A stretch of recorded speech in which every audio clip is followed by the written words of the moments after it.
maintain the stem cell state, right?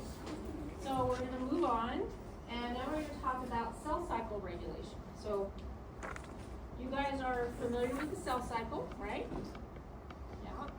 Okay. Well, we're going to do a little brief review of the cell cycles to kind of jog your memory. That's always helpful. And then we're going to just kind of talk about cell cycle regulation in stem cells. Adult stem cells.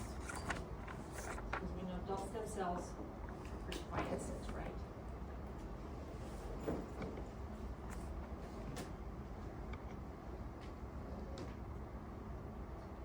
So most of what we know about stem cell cycle was gained from doing studies and research on the hematopoietic stem cells.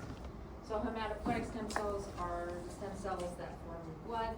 So you can easily get a lot of those cells by taking marrow. So it's fairly easy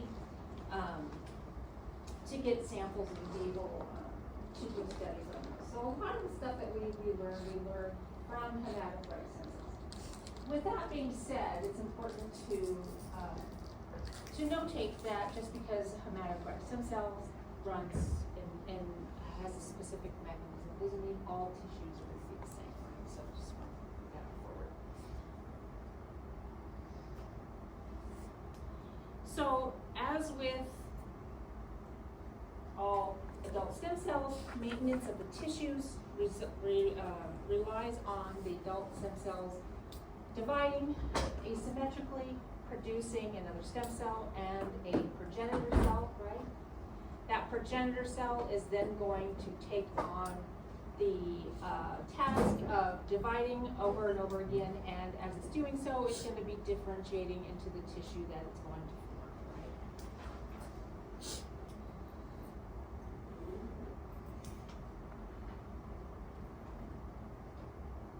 So meanwhile, our stem cells will need to remain relatively quiescent, okay? Because there's going to be some sort of signal to our adult stem cells that says, hey, now is the time that you need to divide. Most of the time, our adult stem cells are pretty quiescent. So they actually did some studies using bromodeoxyuridine labeling, where in the mouse, of course, it was the stem cells divide once every 30 days. They did it in cats. Cats is like once every 10 weeks. And humans, or higher primates, I should say, was about once a year, right? So relatively quiescent.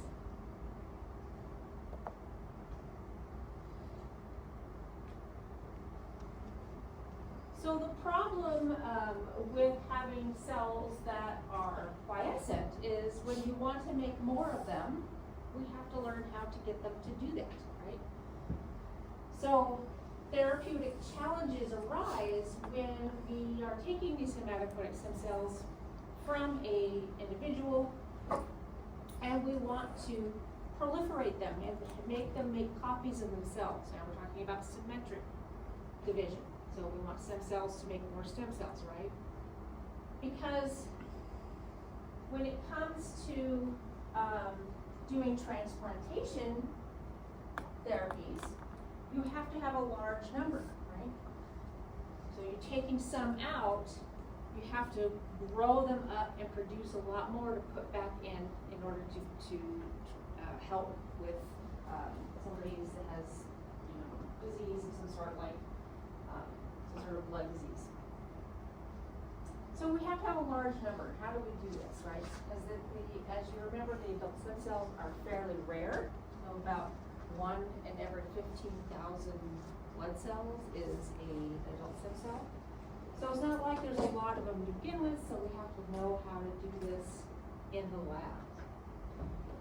Another type of therapy is gene therapy. So this was, if you remember, we talked about Evangelina, who had the severe combined immunodeficiency disorder, and they were actually able to take her hematopoietic stem cells and alter the gene so that she actually can produce an immune system. Right? So again, you have to have a large number of cells to do this. You're not going to be just doing this on a few cells, because more likely you put those few cells back in, they're not going to make it, right? So you have to increase your odds by having a lot of cells.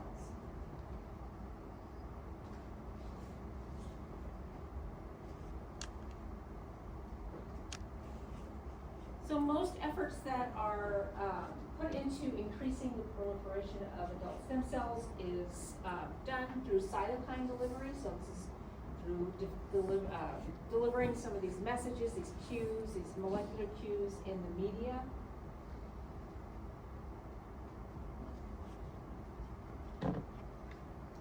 But sometimes there's not a lot of support that says that this is the proper way to do it, that this is actually going to help encourage the cells to divide symmetrically and produce more stem cells. So in order to understand, we need to understand the unique microenvironment that the stem cells are sitting in within the individual, and we need to understand how they're maintaining the quiescent state. So that is quite a feat, right? Considering that, we cannot go down into the little microenvironment within the individual and find out what's going on in there. All right, so we're just going to look at some studies that have been done. But first I'm going to go over the cell cycle in general. So the cell cycle includes interphase, right? You guys remember interphase. Interphase is G1. The subphases in interphase is G1, S phase, G2, right? And remember, through G1, we have a lot of accumulation of the building blocks that's going to be needed because we need to make additional organelles, right? We're going to be accumulating energy because we're going to be doing a lot of moving around. And then in the S phase, that's the synthesis phase. We're actually replicating the DNA, so remember that. And then G2 phase, it's just a kind of continuation of gathering energy and all that with building blocks and stuff. So after that, we move on to mitosis, which is those phases in which the cell is actively dividing, right?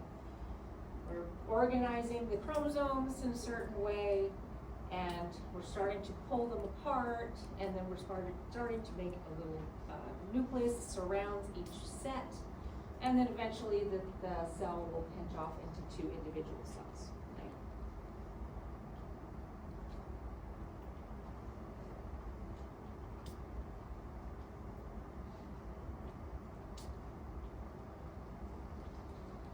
So if you remember, cell cycle is regulated by the sequential activation and deactivation of a kinase called cyclin-dependent kinase. Okay? So what do kinases do? Phosphorylate. Okay, phosphorylate, yes, so kinases phosphorylate. So these cyclin-dependent kinases are activated when another protein by the name of cyclin binds to it. Okay? So cyclin will bind to the cyclin-dependent kinase to partially activate. Okay? So there are little levels of activation. Because throughout the cell cycle, this is just going to partially activate, and in addition, we need to have the cyclin activating kinase. Add another phosphorase group to cyclin-dependent kinase to fully activate it. Okay.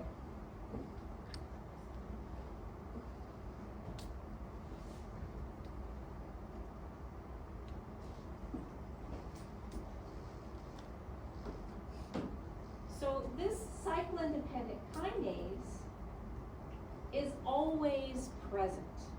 Okay. It's always there. The concentrations in the cell remain stable, right? So they remain the same. But the cyclin that binds to it doesn't. Right?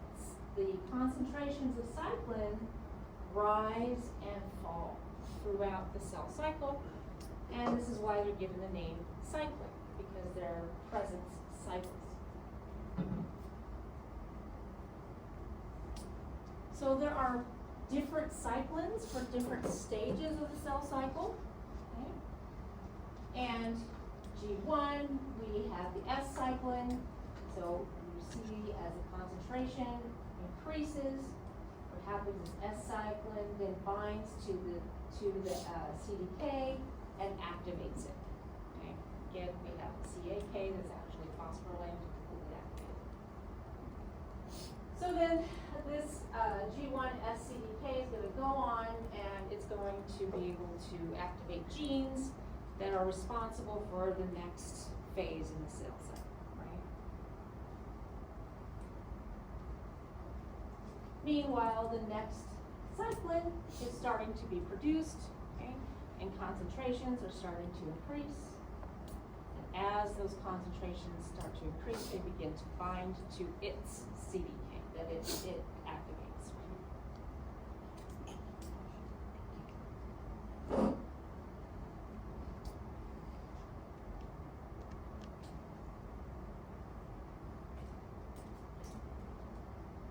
So this is just giving you an idea of the different cyclins and CDKs that are active during the different stages of the cell cycle. And this is kind of like in table form. This one gives you yeast, which is vertebrates is really what we're kind of talking about here, right? So, so as their activity increases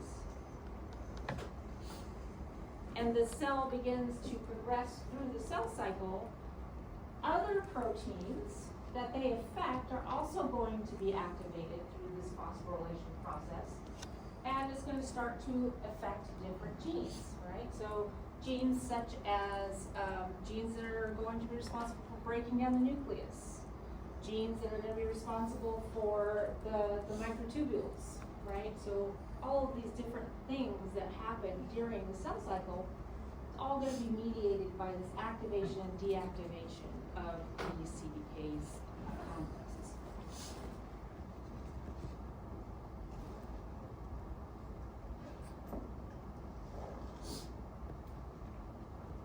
Okay. So just here is another image of the cell cycle. And we're going to talk a little bit about regulation of the G1 S phase. So this image here is just to kind of show you what all of these mean. So mitogen. So a mitogen is just a signaling molecule that causes the cell to divide. So mitogens push the cell to enter the cell cycle. And of course, there's always mediators. So the mitogen is going to activate a mediator of some sort. That mediator is going to go on, it's going to activate something, right? So on and so forth. Okay. But here, there's mediators. And MYC, or c-MYC, is one of the proteins that gets activated. And its job is to work on the RB, which is retinoblastoma protein. So the retinoblastoma protein is bound to E2F1, which is a transcription factor. So what's a transcription factor?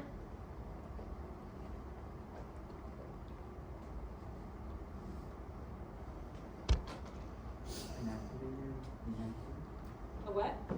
Activators, enhancers, or repressors? So it binds to enhancers. Yeah, so they bind to enhancers to help activate or to repress gene expression, right? So these are proteins that bind to DNA.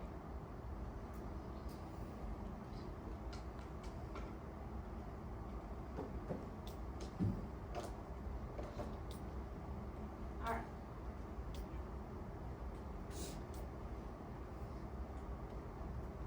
So here's the very first cyclin CDK complex. And this is just says D123 or K46. This is because there's many different forms of this, so don't get bogged down with that too much. But when this is fully activated, its job is to phosphorylate the retinoblastoma protein. Okay, the retinoblastoma protein then releases the E2F1. E2F1 is now active and able to enter the nucleus and is going to upregulate genes associated with the next step in the cell cycle. Okay.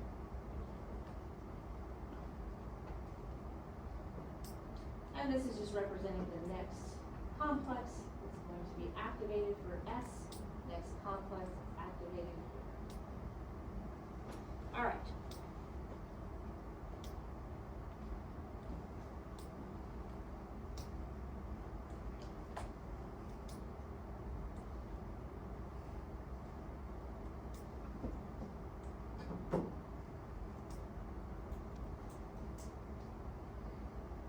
So this is just same process now. I'm just going to throw in the cyclin activating kinase, which we need to fully activate this process, right? So here it is fully activating. So now cyclin is at its peak. It's binding to the cyclin-dependent kinase. We have cyclin activating kinase phosphorylating it, so it's fully active. So once the CDK complex is phosphorylated or fully active, then they can phosphorylate retinoblastoma. Okay, retinoblastoma, when it's completely phosphorylated, will release the E2F1. Okay. So first there's a partial release, right? The partial release of E2F1, and E2F1 is going to begin to upregulate cyclin A, cyclin E, and then the cyclin E and CDK2 complex is going to work to further phosphorylate retinoblastoma and complete release of the E2F1, which then is going to allow the cell to move into the next cell cycle. Okay. I always forget I have this. What's important is CDK cyclin complex phosphorylates the retinoblastoma, which releases E2F1. E2F1 upregulates genes responsible for the next cell cycle. Okay.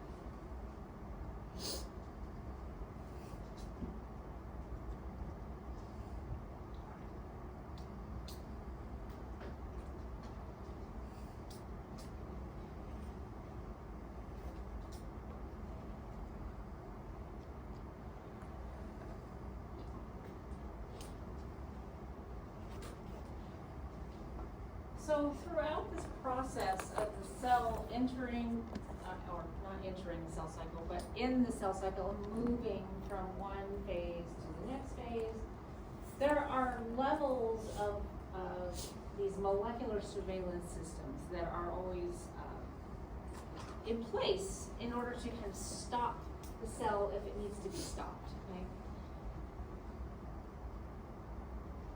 So in other words, we're going to have the cyclin for the next phase is going to start to be produced, and its concentrations are going to start to increase before the phase before it is even done, right? So we have a way to control for that. So here we have cyclin. It's being synthesized, and so it's going to bind to the CDK, but it's not quite active yet because what happens is we have this another inhibitory kinase called MED1 is going to add an inhibitory phosphate group to the cyclin, to the CDK, not the cyclin, sorry. So when it adds this phosphate group that is very near the active site, it's going to cause that conformation change. So then this enzyme isn't going to be able to do what it needs to do. Okay, so it's going to be inhibited. So, but it's prepped and it's ready to go. So once it gets the signal that, okay, this phase is complete, we've done all of the DNA replication, now we can move over into the next phase. There is a phosphatase. What do phosphatases do?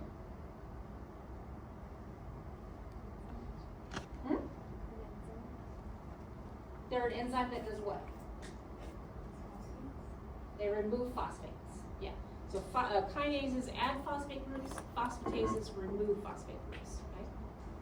So CDC25 is a phosphatase that removes that inhibitory phosphate. So it's getting feedback, and now it's gonna say, okay, we can remove that and we can move forward. Now the cell can move forward to the next phase.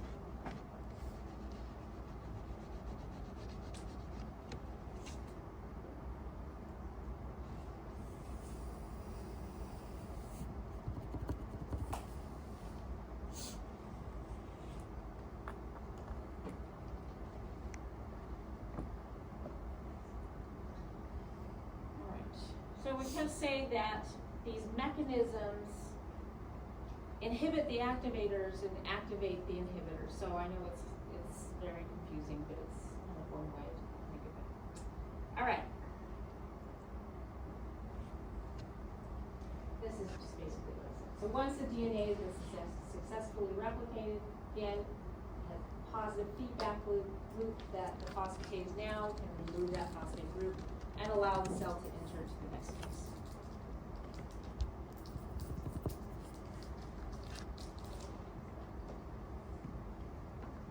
So this is just that same cell cycle image, but now I'm adding our inhibitors and our inhibitors of the inhibitor, right? Showing that they're active during this stage.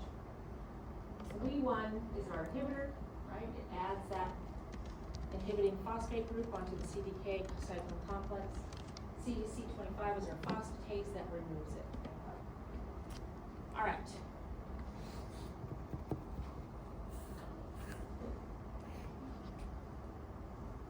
Guys, have your eye clickers? Sorry, I have mine open, I just didn't show it to you guys.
Okay, 30 seconds.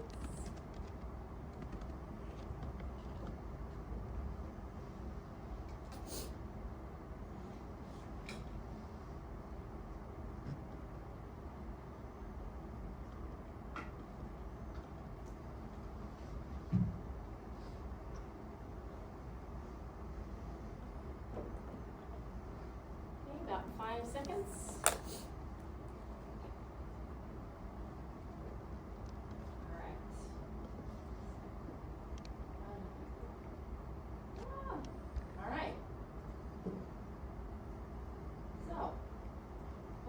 You guys do is talk to your neighbor, discuss with them what you picked. Hopefully your neighbor tells you what they picked and why.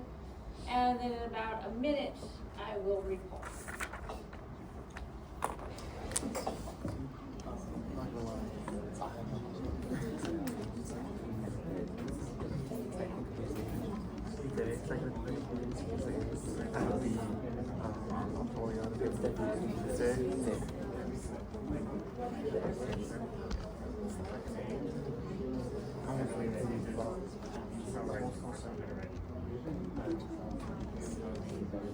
What is happening? put A, but then I read right here, and it just says cycling. That's called the cell cycle. Yeah, so I was thinking D now, because it just says that. Because this is what the question is. Yeah, exactly. Like we're Like it doesn't say anything else. yeah, so I'm gonna put cycling.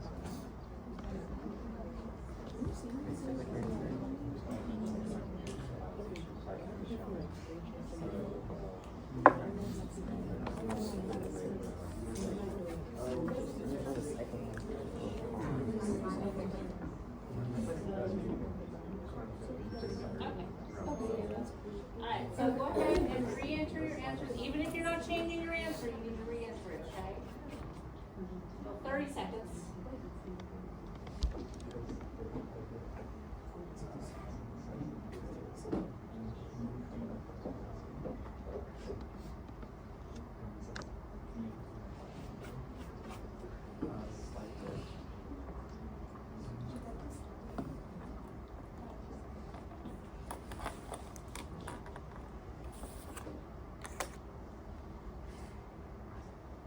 Hey, you guys get those answers in.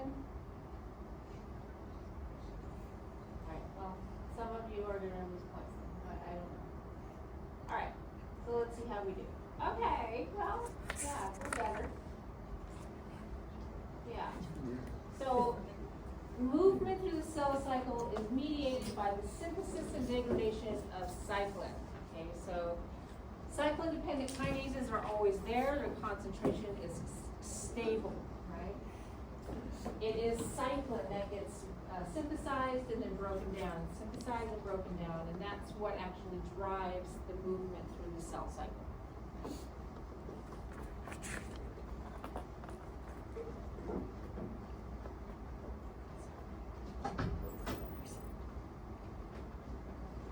Alright. So all of that was just kind of showing you how the cell, normal cell, regulates its own cell cycle. And so we're going to kind of add a layer onto that, and we're going to talk about cyclin-dependent kinase inhibitors. Oh, I apologize, I didn't name this stuff, so it's all very similar, I realize that. Okay, so CKIs is what we call them. So they are inhibitors that actually physically bind onto the cyclin CPK complex and prevent any of its phosphorylating activity. Okay, because that's what it does, it phosphorylates, right? Remember in the beginning what phosphorylates retinoblastoma? So if it's bound to it, it's going to inhibit its activity.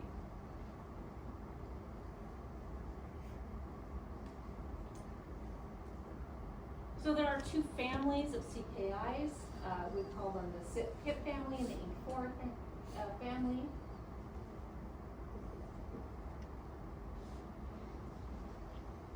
And this is the CYP family, the P21, P27, and P57. These inhibitors act on the cyclin A CDK2 and the cyclin B CDK4 and 6 complex. So for the most part, this is all we're going to talk about these guys. Okay? I mentioned these, but I'm not going to talk about them too much.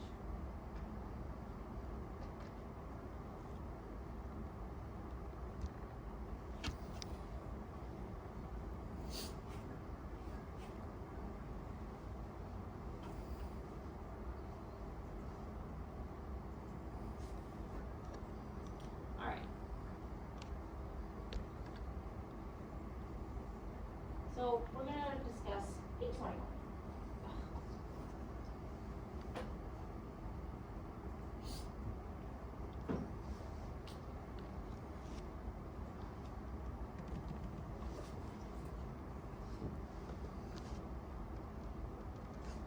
All right, so regulation of the cell cycle in response to DNA damage.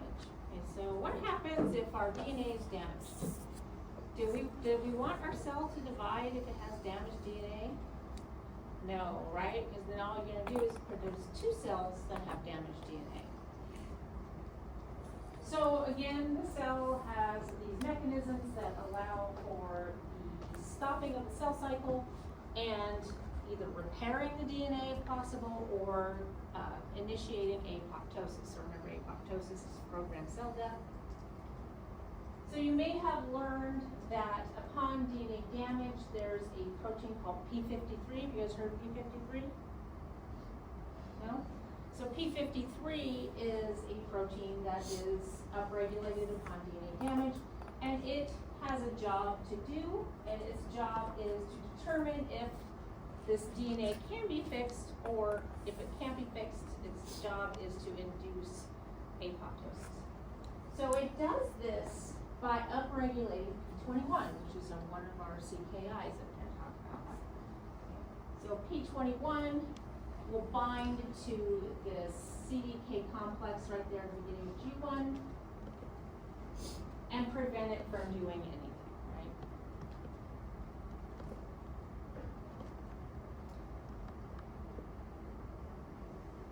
So we have a pretty good idea how this works in cells. But how is the cell cycle regulated in stem cells? Okay. So stem cells, we don't want them entering the cell cycle, but that doesn't mean they have damaged DNA. So how do they keep from entering the cell cycle, right? So we know that in the hematopoietic system, P21 is highly upregulated in the stem cells. So when they did some experiments with them, they knocked out the P21 gene in some mice. And then what they did was they ablated, or they damaged their hematopoietic system, basically, by radiating it. And these mice weren't able to reproduce their system. So we showed that P21 is necessary for the maintenance of the stem cells, but because they didn't have P21, they didn't have stem cells left to replace their hematopoietic system.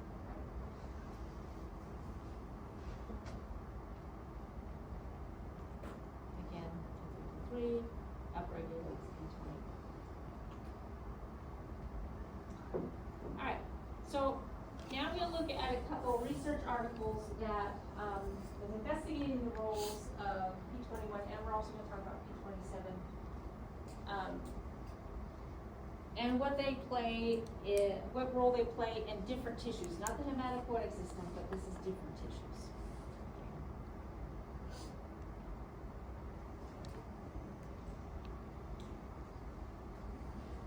Okay, so even though we know that P21 is highly expressed in hematopoietic stem cells, it finds out that it's highly expressed in a lot of stem cells, in a lot of adult stem cells. So in this paper here, they're looking at stem cells of the nervous system. So these are stem cells in the brain of mice.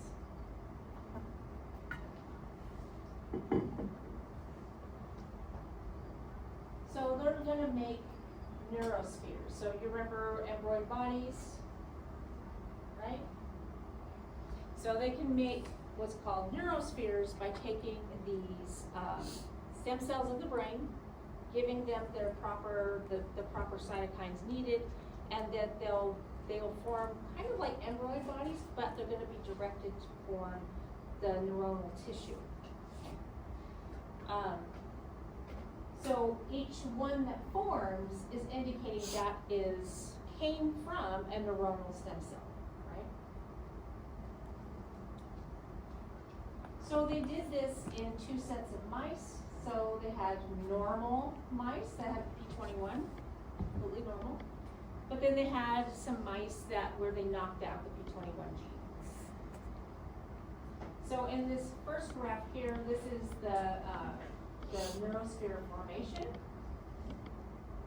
So E14 stands for embryonic day 14.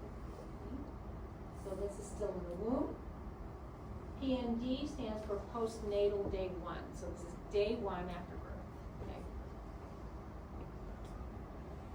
So they're looking at the neurospheres that form. So they have to take the embryo, basically, and they're going to take the brain, right? And then they're going to remove the stem cells from the brain, and then they're going to culture them and try to make the neurospheres. So when they did this to the embryos, between these two different sets of mice, they didn't get any significant difference in neurospheres. Okay, so basically the P21 positive and the P21 negative produced about the same number of neurospheres. But when they did this to mice that had just been born, they get a little, it's not really not all that significant, but they do get a little bit more of these neurospheres from the mice that did not have P21, right? But what was really telling is when they looked at mice as they got older, okay? So as they're aging. So down here on the x-axis, we have the age in days of these mice, so 60, 120, 240, 360, 40, right? And here again is the number of neurospheres based on the age of these mice. So the highlighted one is the group of mice that have P21. That's the control group. The other one is the one that has P21 knocked out. So here at day 60, relatively young, we're seeing that the mice that have P21 are making less neurospheres, right, than the mice that have it knocked out. So the knockout of P21 means we have an increase, and this P number means that it's significant, right? So you guys learned about the p-value. So that means that, you know, it's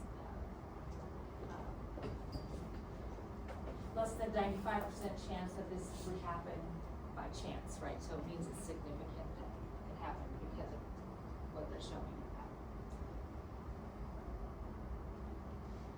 So then it kind of remains that way for a little while, so kind of stable here, but always higher than the ones that have P21. Okay?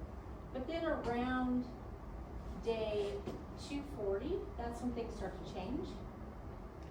So we see that the mice that have P21 knocked out, there's a steep decrease or decline in the number of neurospheres that they're able to form, right? So it really drops off dramatically there, whereas the normal mice, there's a drop off, but it's nowhere near as dramatic, right? And we end 480 days with less neurospheres being produced by the mice that lack P21, okay?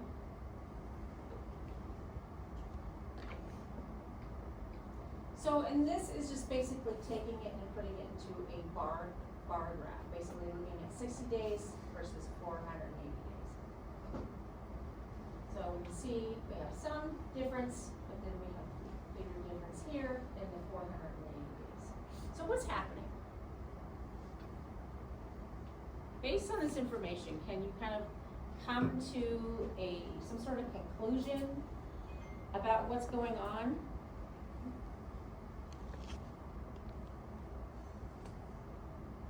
There's less stem cells that are being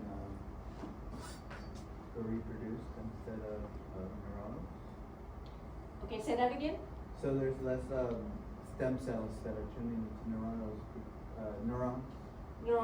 Neurospheres? Yeah, neurospheres. Because it just keeps turning right when the stem cells get created into neurons. Okay. So what I think you're saying is that because whenever the neuronal stem cells are there, they just divide and differentiate? Yes. Okay. All right. Does anybody else have another explanation?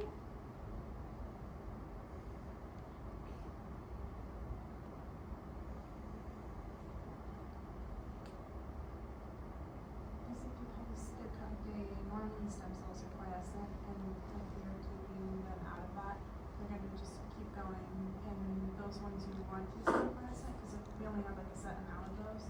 So if you keep exiting that stage, you're going to kind of run out of them. Yeah, and you guys are both basically saying the same thing, you're just saying it in two different ways, yes. So what you're saying is, what happens if we take away that regulatory molecule of P21 that's involved in keeping the stem cell from entering the cell cycle, then the cells are just always gonna enter the cell cycle. When they enter the cell cycle, they're just gonna keep dividing and dividing and dividing, and eventually, they become depleted, right? We're running out. So you can only divide so many times, right? Proliferative capacity is limited. So, and that's why as these mice age, that's why we see the most severe drop in the neurospheres, because they're getting older, and it's getting towards the end much quicker than the mice that actually have the P21, right?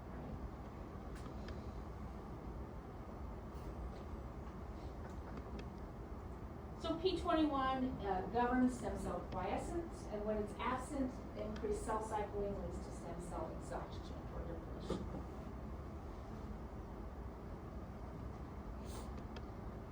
So it may look like a good thing. It's like, oh wow, we have more neuronal stem cells. That's good, yay! But you know, there's a caveat to that. That's good if you're gonna die early, but if you want to last for a while, that's not good. That's not good.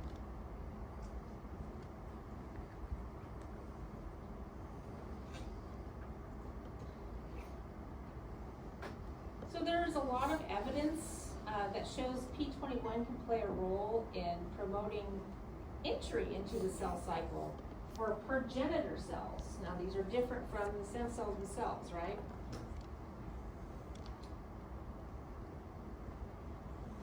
So I don't have a paper or anything for you, I'm just kind of giving you the information. So low concentrations of P21 has been found to encourage entry into the cell cycle. But this is for progenitor cells, not adult stem cells, okay? But when we have a high concentration of P21 in progenitor cells, that blocks the entry into the cell cycle.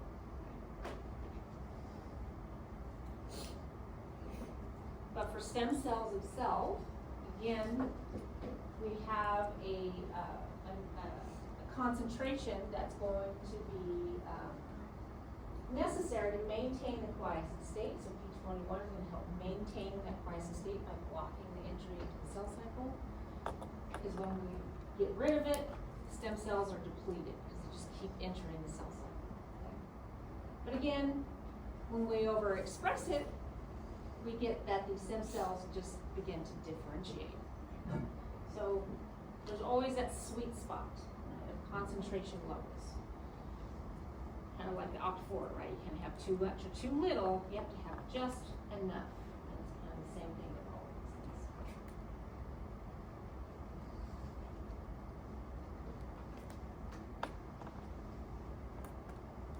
Okay. Does anybody have any questions about how P21 works? Why does it help stem cells maintain quiescent state? I'm sorry, say that again? Why does it help stem cells maintain quiescent state? Because it binds to the CDK complex and keeps it from phosphorylating the retinoblastoma protein, so it halts the cell cycle. Okay. Yeah. So if it's bound to it, it can't do its job.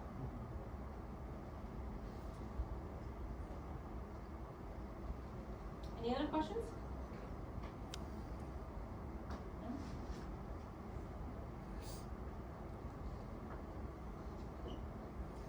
All right. So now that was P21. Now we're going to talk about P27. In that same family of the cyclic inhibitors, it acts on the same CDK complex, cyclin complex. All right. So when they knock out the gene that codes for P27, these mice exhibit hyperplasia. So hyperplasia is excess tissue formation. So I'm mad at my phone right now. I have scheduled do not disturb, but it is not working. I don't know why. I've turned it off, I turned it back on. It's pissing me off. So I apologize for the bing bings. So when they knock out the P27, these mice have hyperplasia, which is excess tissue formation. Now this is different from cancer, where cancer, there's a tumor, and so it could be, malignant and all that good stuff. So it's just excess tissue formation. All right. So they wanted to see what is going on.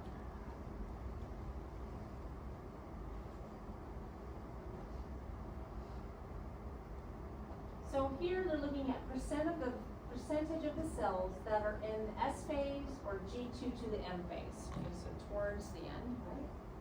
And the black bars represent the knockout of the P27, whereas the white bars are going to be growing. Now, these down here are markers. So SCA is stem cell antigen, and we see that there's a positive mark next to it. So they're saying SCA positive, but Lin negative. Lin is lineage specific. Okay? So if it's expressing the stem cell antigen, but not expressing lineage specific markers, it's a what? Is it differentiated or stem cell? It's a stem cell, right? Because it doesn't have those lineage specifics markers, but it has the stem cell antigen.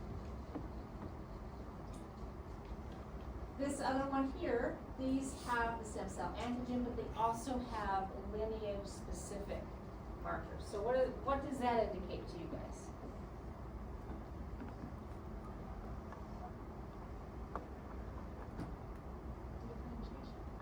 Yeah, so it's a step towards differentiation, right? So theirs are no longer as potent as these ones are, right? All right. So for all intents and purposes, this is going to represent progenitor cells. Okay? So we look here, and now we're looking at the number of cells in the phase, and there's no difference between these cells here. So these are representing our stem cells. Okay?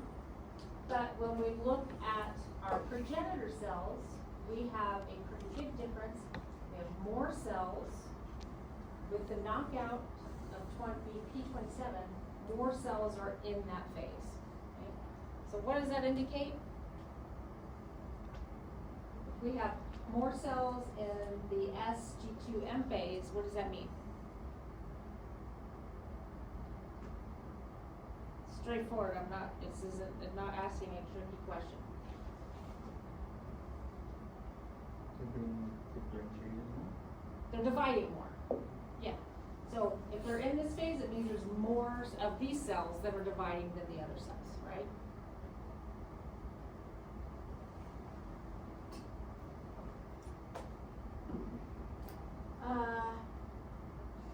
No, I have P numbers here. So there's your p-value, p-value.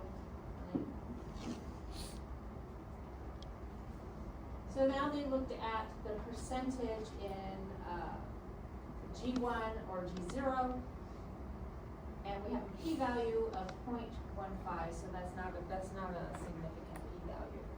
So in G1 or G0, there's really not a significant difference between the two sets of cells.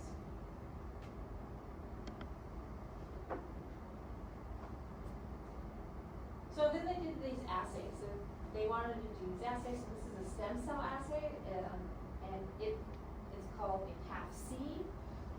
So it's involved in making certain colonies that indicate that we have stem cells that make those colonies in the easiest way possible for me to say that. So this is looking at stem cells, and the numbers are indicating if there's stem cell present, right? So here on this side, right here, the P27 positive, this is indicating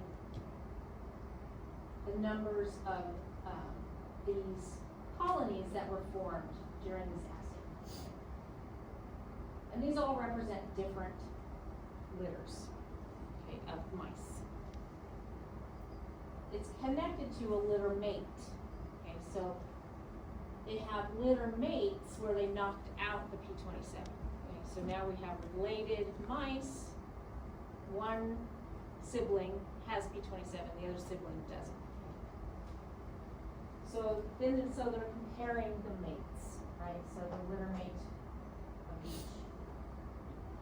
So again, our p-value is 0.38, not a significant p-value. So in other words, there's not a significant difference between the formation of these colonies between the cells that came from the mice that had P27 or the cells that came from the mice that didn't. But when they do a different assay that's going to look at progenitors, then they get different results. Again, same thing, litter mates, P27 positive, lower number of these colonies, P27 negative, making much more colonies, right? So what does this tell you? You make a conclusion from this.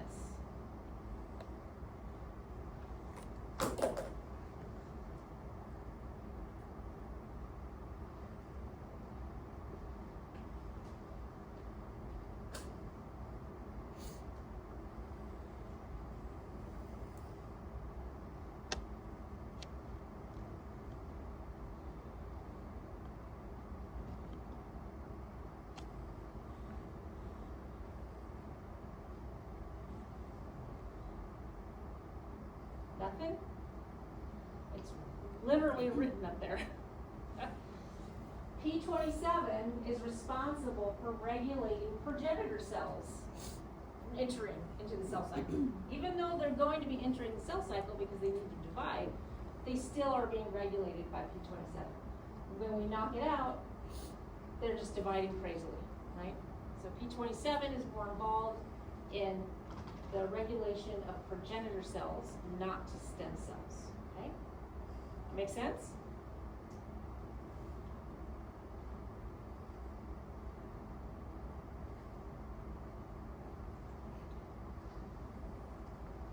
Alright, so P27 for progenitor cells blocks entry to the cell cycle.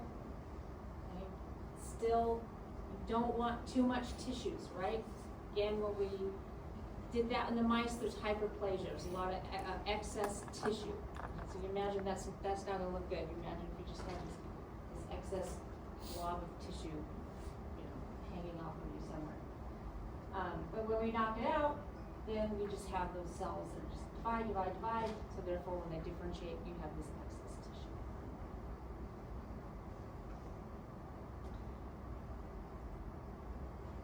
Okay, so distinct roles of P21 and P27, which is aside from the CKIs. So as a recap, P21 governs stem cell entry into the cell cycle. So at the very basal levels, P21 helps to maintain the quiescent state and helps maintain a viable pool of stem cells by not allowing them to keep dividing and differentiating. But when we overexpress it, we cause them to differentiate. So that's not good either. Gotta have a nice level in doing that. P27 is responsible for governing progenitor proliferation in the pool, right? So it helps maintain the overgrowth of mature cell phenotypes.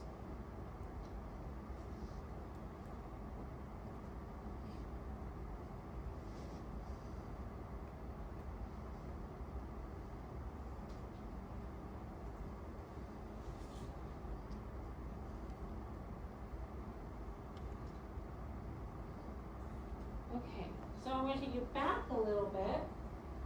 When you were talking about the signaling pathways utilized by stem cells, we talked about the TGF-beta, the activin nodal pathways. Do those sound familiar?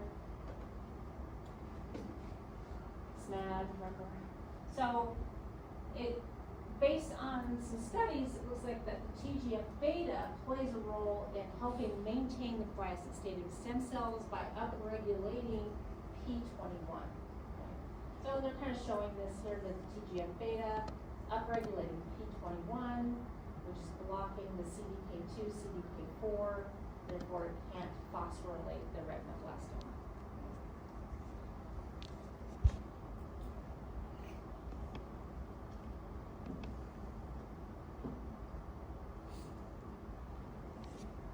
But interestingly enough, when they did this for the hematopoietic stem cells, they found that TGF beta works independently of P21 and P27.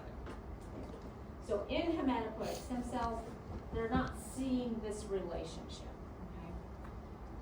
And what they actually see is in hematopoietic stem cells that TGF beta binding upregulates P57, which is the other CYP-KIT inhibitor. And that P57 is going to be involved in the hematopoietic stem cell maintaining the quiescent stage. Okay. Questions? Is P57 on there? On here? Yeah. No, it's right here. Right there. Oh, Yeah. I talked about these two extensively, but this one I just mentioned. Okay.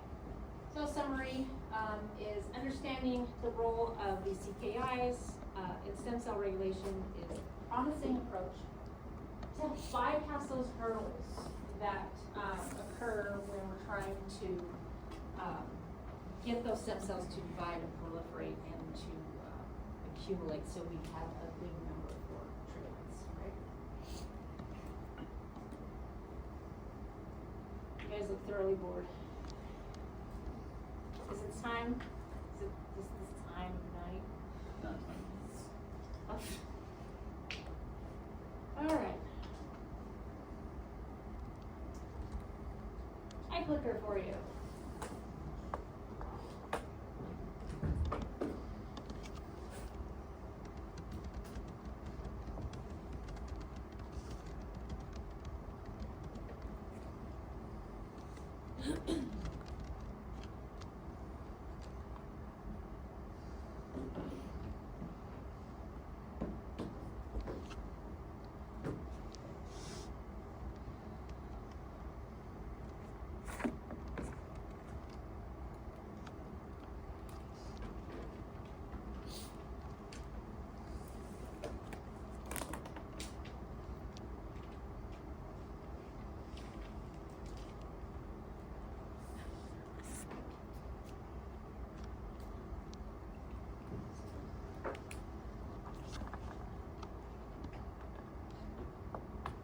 About 30 seconds.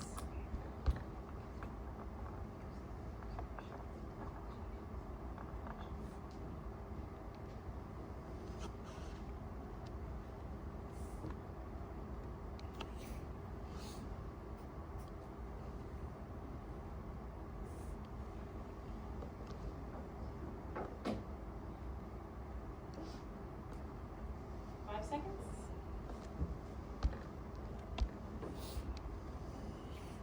Right.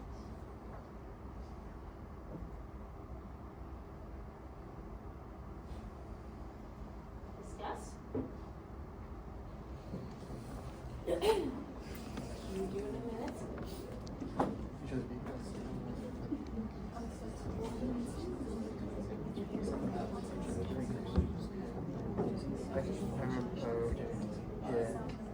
I wrote down that P21 helps maintain the quiescent stage.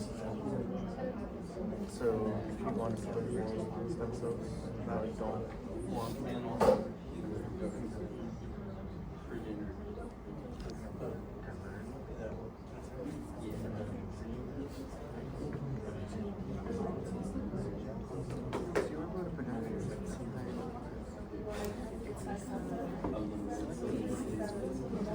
Oh, they'd be 14.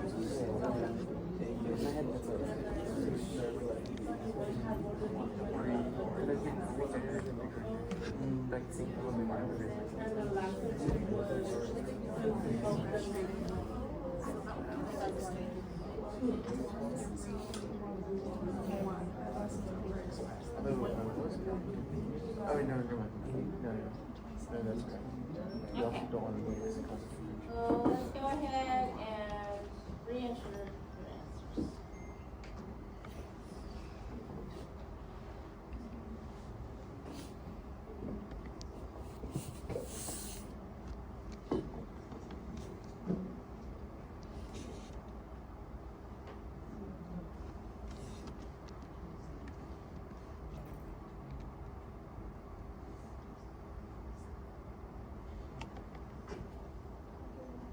Okay. All right.